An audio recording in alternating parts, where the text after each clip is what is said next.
So there are also other things, but at least how they are calculating your interest is different. It's not just given a number multiplied by a percentage, then it's the interest. They will adjust the balance, right? Depending on what the balance is, and they will charge you. Later we'll see the balance point, the balance on the book.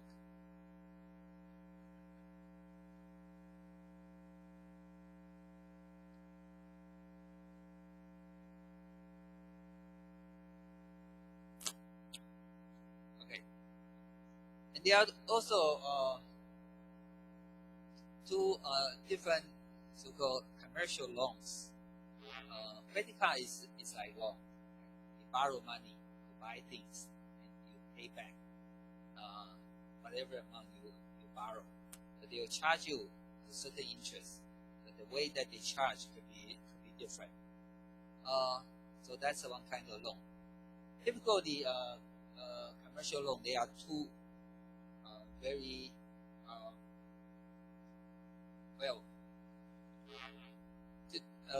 two very popular ways. One is called amortized. The other is called add-on loan. Amortized is the typical one that we mentioned. Right, there's an effective interest rate. Pay for the effective interest rate. You pay for whatever amount you are still owing, basically. Right? You don't pay for basically pay off installment over time, and the way the idea behind it is usually you pay in equal installment. The idea behind it is every time you pay this amount, you are paying different amount of interest, and returning the rest of the amount is the principal you are paying back. Okay, so as the principal start to decline, so out of the same installment, in fact, you are paying less and less interest, more and more principal. Although from appearances, you see that you are paying the same amount every period, but every period that amount includes the interest you are paying and the principal you are paying back.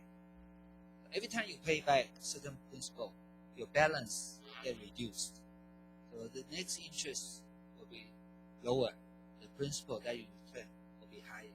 That is so-called amortized behavior. Okay. The other one is called add-on loan. They also give you an interest, and the way to compute the interest is quite straightforward. You have principal, and you have some interest rate.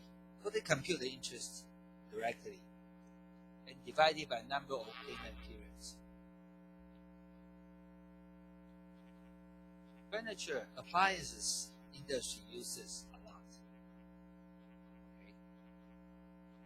So do you think which one will be better? This one seems to use simple interest. This one doesn't say. This one is amortized. So if you go to furniture store, they offer you this kind of loan.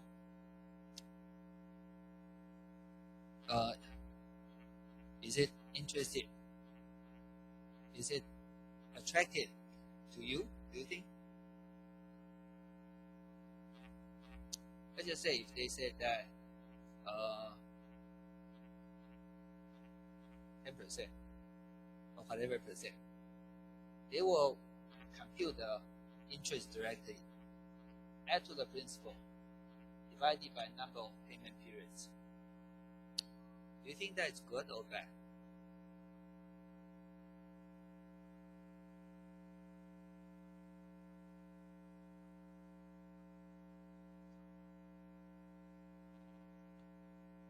Okay, think about it. Then we'll we'll go through some computation. Amortize is quite straightforward. Amortize, the idea of amortized loan is if you borrow a certain amount of money, you want to pay back for, say, let's make it shorter, 12 months, and your interest rate, let's make it 20 years every year. But anyway, you want to pay it back of equal installment. Okay. So basically you are paying certain interest rate, right, for the money you borrow, but you return in this particular way. So essentially, this money, the amount of money that you borrow, and the amount of money you pay back in total, if you use that interest rate to convert them, they should be of the same value, because you are paying that interest rate, right? They are just computing it. It can be equal installment. It can be after 20 years you return the future value. It could be in bi-monthly payment. It could be weekly payment. It could be many different kind of payment. Just as we described previously, right? We have annual effective interest rate. We have, our payment is monthly, then there will be monthly effective interest rate. If our payment is quarterly, there should be effective quarter rate. But doesn't matter how we compute, the value of these payment after being discounted to the present time, it should be equal to the amount of money you borrow. That rate will be the effective rate. You may be given an annual effective rate. You can convert it to quarterly or monthly effective rate, and you will be paying that amount. Okay, for the interest, I mean. So, whatever cash flows generated based on that effective interest rate, if you convert them, discount them, find their present value, the present value has to equal to the money, the amount of money you borrow. That's the idea. That's the meaning of interest rate. If it turns out to be different, you are not using the right effective interest rate. Otherwise, if the annual effective interest rate is the interest rate you are paying for the amount of money that you borrow, doesn't matter in what payment, whatever way, what kind of cash flow, but all of them added together to the present time will be equal to the amount of money you borrow. That's amortized, right? Amortized loan. So here is a very quick example. This amount of money you borrow is incoming, so this is money you borrow. Then change to 48 equal payment. And this is your APR. I just saw this. APR, 8.5%. So you should divide it by 12 monthly. It's compounded monthly. The payment period is also monthly. And for 48 period. So this present value need to be converted into equal payment. 48 equal payments at monthly interest rate 8.5% over 12. So you can compute 492.97. That's the monthly payment you have. But from this equation, you will understand what I just described. That is, this equal payment, if you consider the right effective interest rate, monthly interest rate, which is 8.5% over 12, consider that interest rate, 48 such payment, if you take it to the present time, it should be equal to 20,000 based on the interest rate, right? Okay, so that's an amortized loan, and an auto loan is like this. A mortgage is like this. Borrow money for your house, buying your house is like this. A very typical question and very typical things that one will encounter is originally is for 48 periods. Here is 48 months. But right after you pay off the 25th installment, you want to return the rest of the amount. You want to return the rest of the amount. So the question will be, how much money you are still owing? At that point, how much money that you need to return to the bank or to the auto company? Right after 25th, the reason that we sort of make it a little bit different is we have finished the 25th payment. Right after that, not before that, right after that, we want to pay off the rest of the amount. So how much money you are still owing?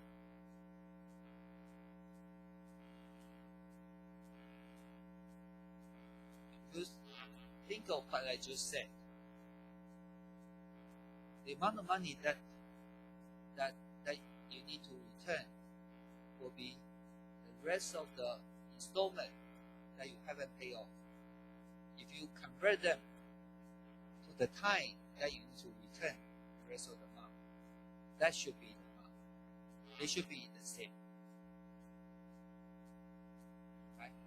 They should be the same. Here you still have 23 payment you haven't paid. If you take all of these amounts, bring them to this point, that's the amount that you owe, because they should be equal. Every time, everywhere you look at them, they should be equal. That's an amortized loan. Doesn't matter at which point you look at it, from which direction you look at them, they need to be consistent. So here, the amount that you need to pay will be 492.97 given A times P over 23 periods. And the interest rate will still be 8.5 divided by 12. 8.5% divided by 12, which is 0.7083%. 0.85P. And 492.97. The total amount that you need to return after you finish the payment of the 25th period, if you want to return the rest of the principal, originally it's 20,000 is the present time. But at that time, when you look at the rest of the unpaid installment, at that time, using money at the time, this is the amount that you need to pay. Again, this is a very good example and very, very helpful example so that you understand the equivalence. We are borrowing money at certain interest rate, and based on the payment, it doesn't matter how they go. It could be for 24 periods, we pay more. For the next 24 periods, we pay less. You can do that, but you need to find a way to compute the value so that all of them added together will still come to 20,000 present value. You can write a simple equation and solve for it. Okay. Then you can find for if you return more in the beginning and return less later on. but then maybe after a certain payment, you still want to return the rest of them. Still, at the point, to add the rest of the unpaid installment, and bring them meaning discount them because they are future value. Discount them to a certain point. At that point is a present value. At that point, if you think of it that way, bring them to that value, then that will be the amount of money you still owe.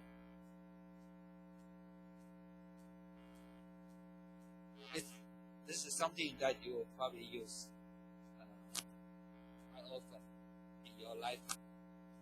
You borrow some money, you say, oh, okay, wow, after 26 period, how much do I still owe? Let me check. You know, oh, I'm owing this amount. Oh, maybe I will pay off. I reduce. I pay off 5,000. So I'm still owing 5,429. Okay? What will happen? If we will still follow the same payback methods, we will still have 23 equal payment that we need to pay. And the new A will be based on 5,429. Given P find A, we will find new A, which will be smaller. That will happen. That could happen too. Because the bank will come out with this equal installment based on the amount of money you owe. Okay, so this is for auto. If you are having mortgage, it will be 20 years or 30 years of monthly payment with tremendous amount of money. So basically they follow the same principle of equal installment. Okay. So we can look at add-on.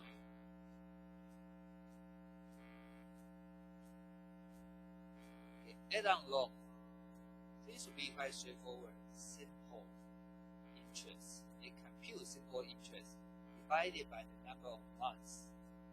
Let's just say we borrow 5,000 and interest rate is 12%, and we divide it by compute this annual interest rate, okay, 5,000, and we divide it by it's 2 years. So 2 years, 12%. So we come up with 1,200. Add them together is 6,200. And monthly installment will be 6,200 divided by 24. So 258.33. So the rate seems to be 12%. Right? The rate seems to be 12%. But if you compute the simple interest in the beginning and divide it, distribute them to 24 periods, in the end, this is the amount that we pay. So we given A. If you want to find P, and you can compute, basically you will find that in fact you are paying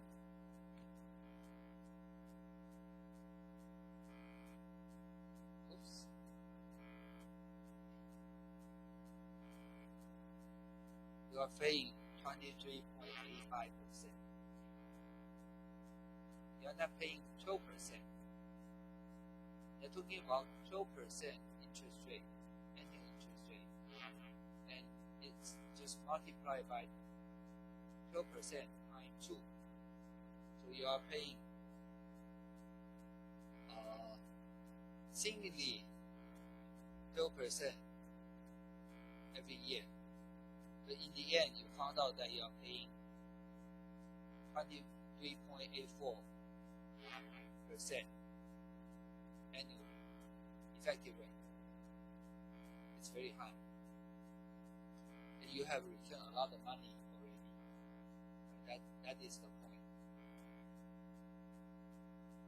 So add-on loan is something quite tricky. You cannot just look at the number and look at the simple equation and I understand the effect. 12% and together divided by 12. Okay, I'm probably paying 12% annually. Even if I'm paying more, maybe just a little bit more. When we talk about nominal rate and effective rate, annual nominal rate and effective rate, we were talking about the difference between 18% to 19.56%. Here we are talking about singly 12%, but in fact it's almost double. The problem of calculating in the beginning is it doesn't matter when you pay. You are paying the same. You are using the same principle to pay the interest. You are using the same principle to pay for that interest rate, 12%.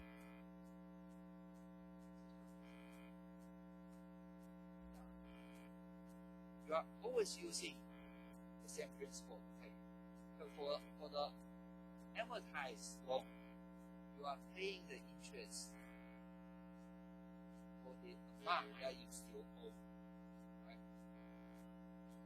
But here, because it was pre-calculated, you are paying the interest. It doesn't matter where you are. You are still using the same $5,000 as the balance for pay for the interest, even though they are farther away from the present time. But then, meaning that you have already paid off a lot of amortized loan. You have already paid off a lot of principal. Here, you don't consider that. So add-on loan is something very tricky. You have to be able to compute its actual effective rate. Otherwise, you could be mistaken by the appearance. Think about it.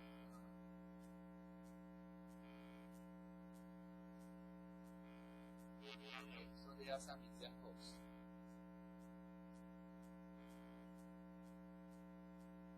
Yeah, so amortized loan will look like this. Amortized loan. Every period you are paying the same amount, but in the beginning you are paying more for the interest. The interest that you pay will be less and less. The principal that you return will be more and more. The white part, the lighter part, darker part are the interest you are paying. So in the beginning, because the amount of money you owe is still higher, so interest will be higher. Then you pay back certain principal, and your balance of the principal that you owe will be smaller already. So the interest you pay will be smaller. Then you will return again some amount of principal. Okay, so the amount of principal you return will be higher and higher. The amount of interest you pay will be less and less. And based on the same principle, there are a lot of ways to compute whatever value I told you.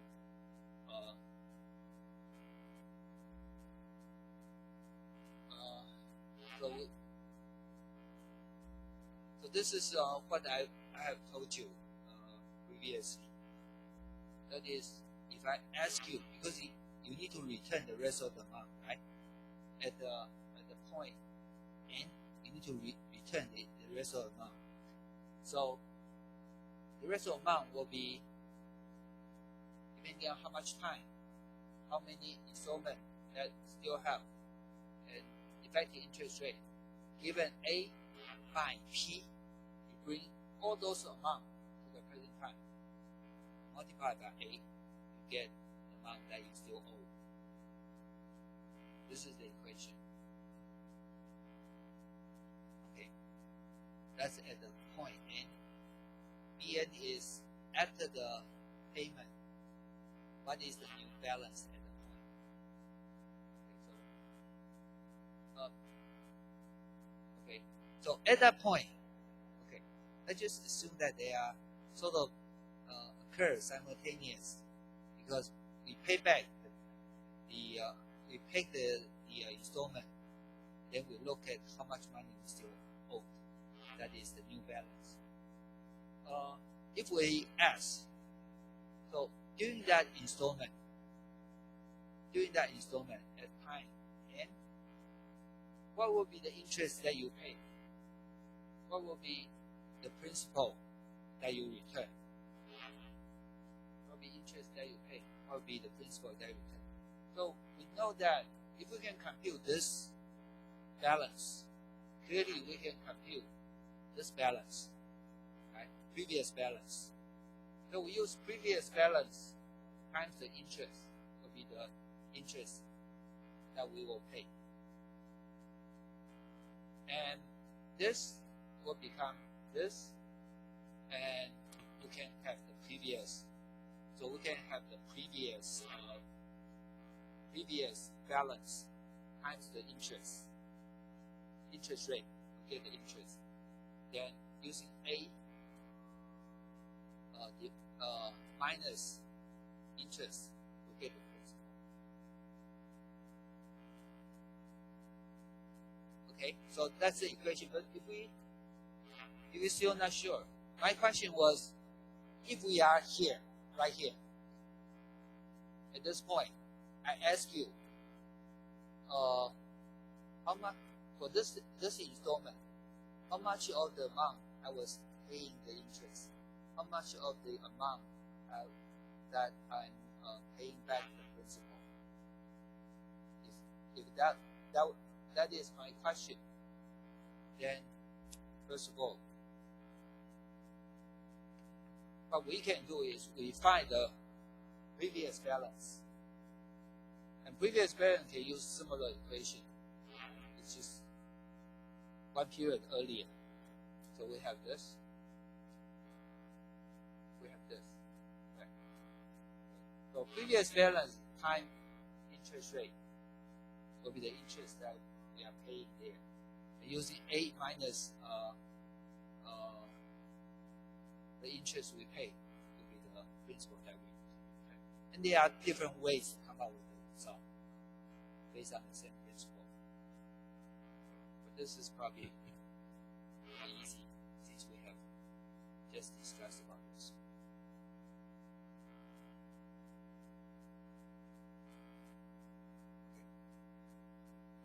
Then after that, then we are moving to the different ways to make comparison and economic analysis.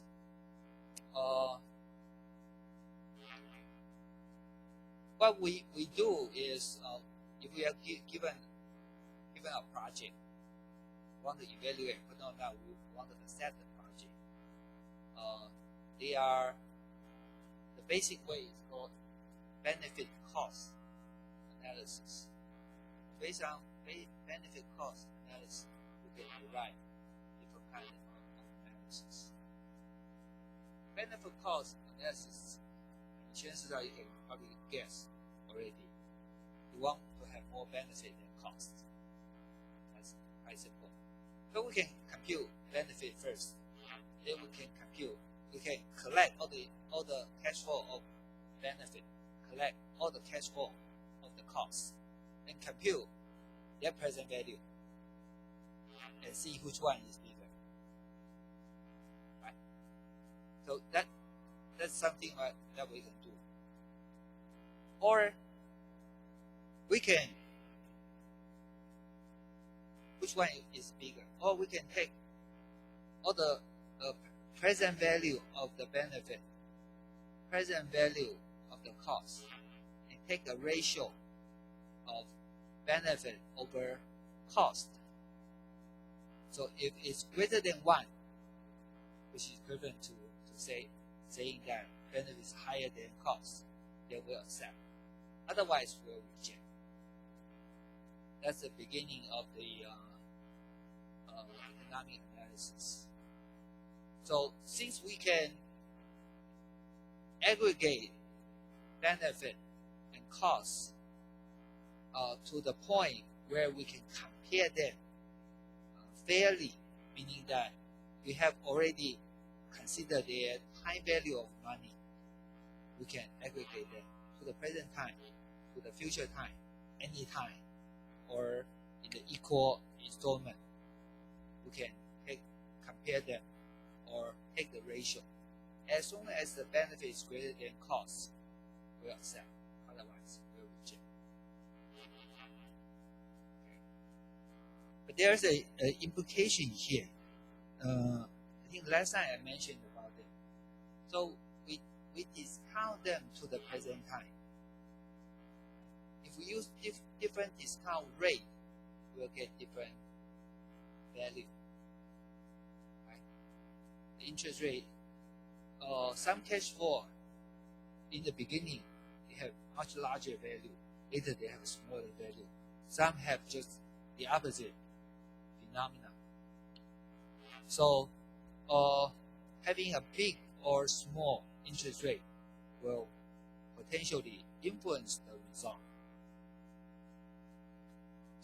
So later we'll see. In fact, whenever we use this interest rate, I think I mentioned it last time, we are assuming something called minimum attractive rate of return for our investment.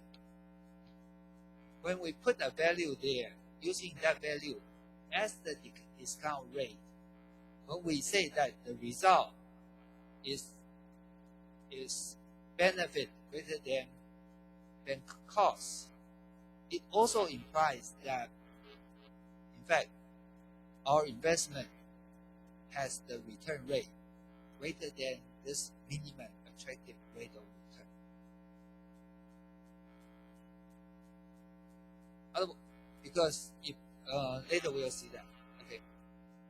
So we use the interest rate for the discounting of the cash flow. If it get accepted, it means that this investment is in fact having a return rate of return greater than the minimum attractive rate of return that we use towards this analysis. Okay, they are equivalent. Anyway, so benefit cost analysis is just like that. Later there were some computation and so on, but it's essentially saying that we need to have more benefit than cost. But since we are discounting all the cash flow to a certain point or in a certain way, this discounting rate is something that we call minimum attractive rate of return. Usually we put M to represent that minimum attractive rate of return. So that M helps us to capture the value of the project. Without that M, if we give an arbitrary M, then it will destroy the result of our decision. And the M, minimum attractive rate of return, reflect our company's confidence on getting return on any investment. The companies, I think I may have mentioned that for us, individual, maybe our confidence is quite low. So everything more than 5% is good for us. For companies, maybe they have more options. Some investment opportunities require a lot more money, although it's more profitable, but individually we cannot afford those kind of investment opportunity. So for the company, they say, any investment, it has to have more than 10% of rate of return. Otherwise, it's not attractive to us because we can easily come with that value. But how do they know? Chances are they are setting the value based on their earlier, previous investment experiences. And over the past few years, all of their investment on average is more than 10% return. So they set 10%. Once they set 10% in the analysis, if the result turned out to be benefit is greater than cost, it also implies that the investment has more than higher than M. The rate of return of that investment is higher than their minimum attractive rate of return. Also imply that these two will exist simultaneously.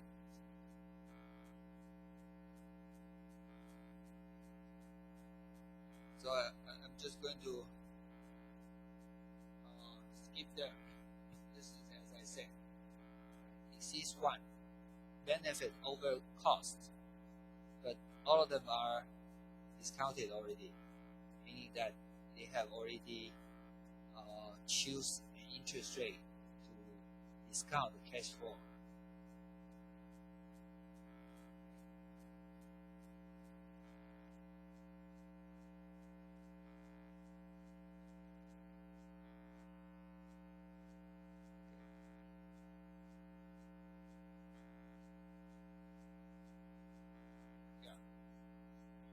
So benefits greater than cost, and eventually we can make it to benefit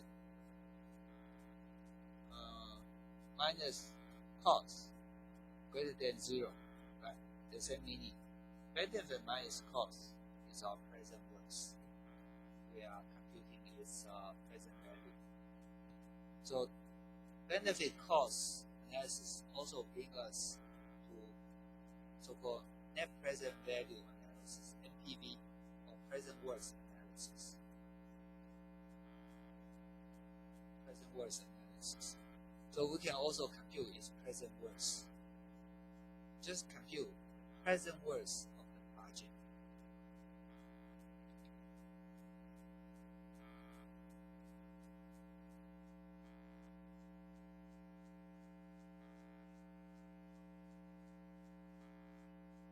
There's also another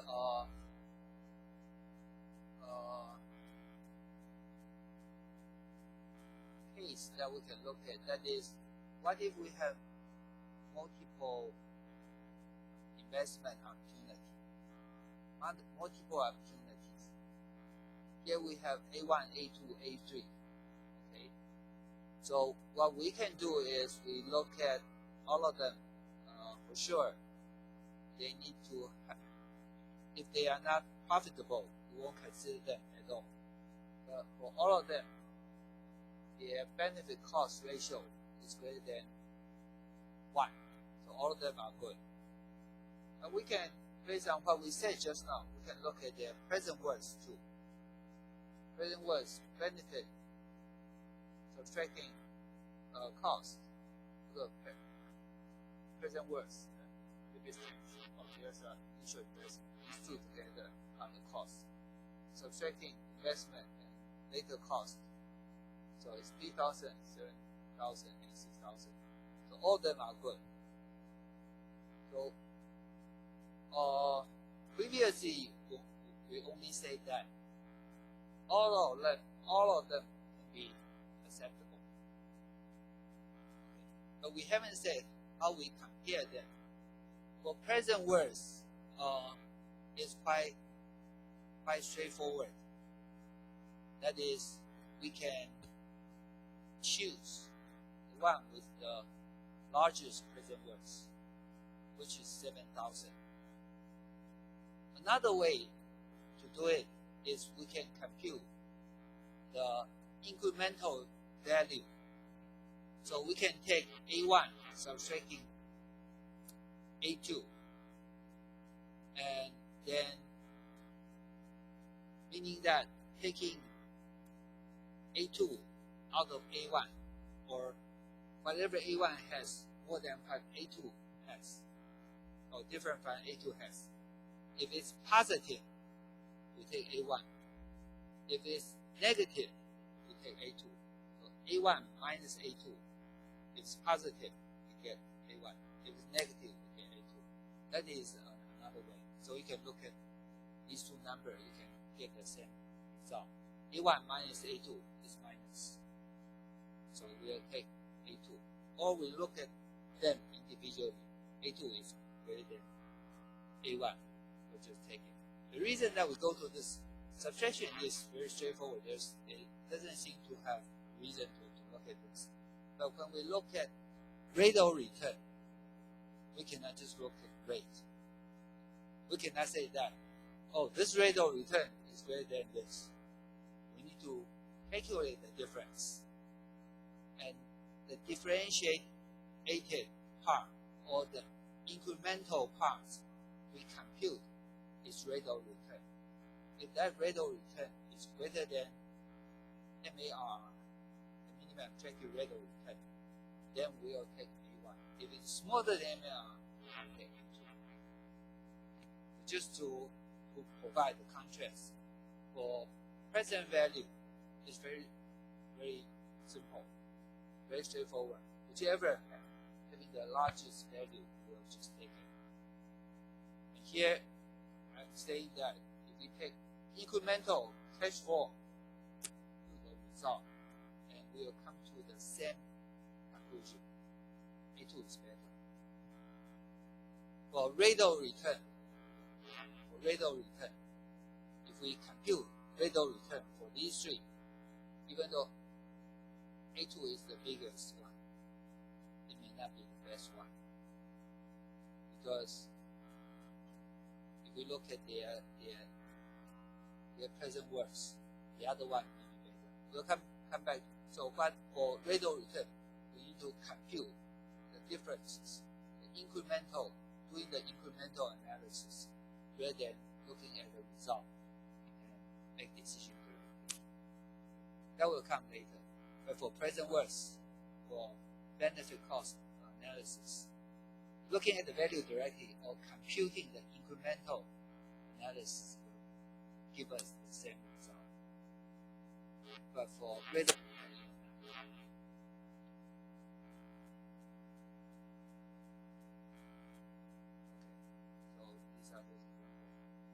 in the back, there's also a case where it's a simple case, just to tell us in real world cases, sometimes it's not just the value. Sometimes there are additional elements that not monetary value. Sometimes there are additional issues that we need to address. For example, when we are making choices of different options, one possibility is we are given some budget constraint. Another is we must meet the minimum effectiveness. If it doesn't work, it doesn't matter how cheap it is. It's not what we want. Although we want to have best performance, but if it's too expensive, we cannot afford it either. So we are under these two constraints to make decisions, usually, and we'll consider them simultaneously. So this is a weapon system. I think it's a missile weapon system. So what the weapon system, there are 6 options. There are some advantages and disadvantages, but more importantly, quantitatively, we have this probability of kill. That is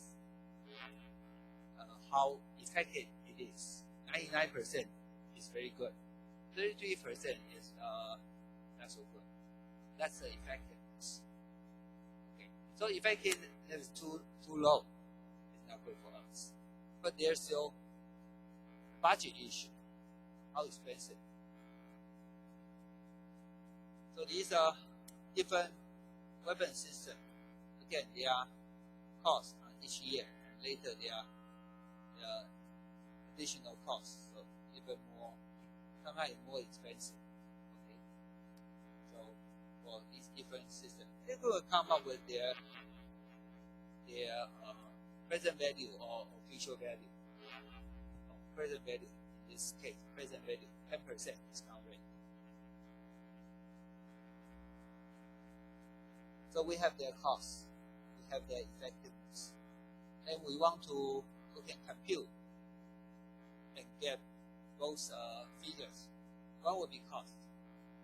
What will be, either we can look at cost per cost kill, or I think this one is quite easier to understand. For each kill, what is the cost? Right. So we want to consider the cost, we want to consider performance. For each kill, if the cost is still reasonable, that is the cost that we want. That's the effectiveness, not just effectiveness without the consideration of the cost. Previously, we have seen the effectiveness, but that effectiveness could be extremely cheap. Then that is still possible for us. So we want to see per kill cost. So you look at per kill cost, you find that this is very good. Oh no, this is very bad. This is very bad. This is good. Right? For per kill cost, that's effectiveness. And we want to choose out of these options.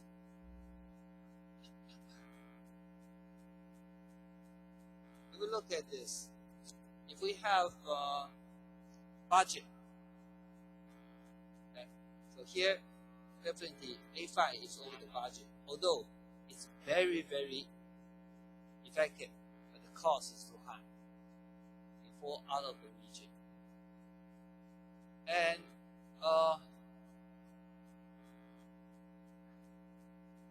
this is the budget. Oh, this is the budget. This is the cost per kill. For cost per kill, that one is still too high. It's very accurate. The cost is high. Cost per kill excluded. And we have, anyway, we have budget issue for these three. And in the end, we only have A2 and A1. And A2 clearly, with this budget and with per kill cost, it's lower than A1. So in the end, we'll choose A2. So sometimes we compare them. We should compare at the same basis. When we say effectiveness, one is better than the other, but the cost will be a lot higher. But in the end, what we want is the outcome of the investment. So the outcome is the kill, and the investment should be lower. So whichever give us the lowest cost to reach our performance, that should be the one that we can choose. Okay, but if there are a lot of them clustered in the surrounding area, that decision will be more difficult. But here is clearly A2 is much better than A1 in terms of cost per kill. Right? If you want to reach the same result, you need to spend 50% more money for A1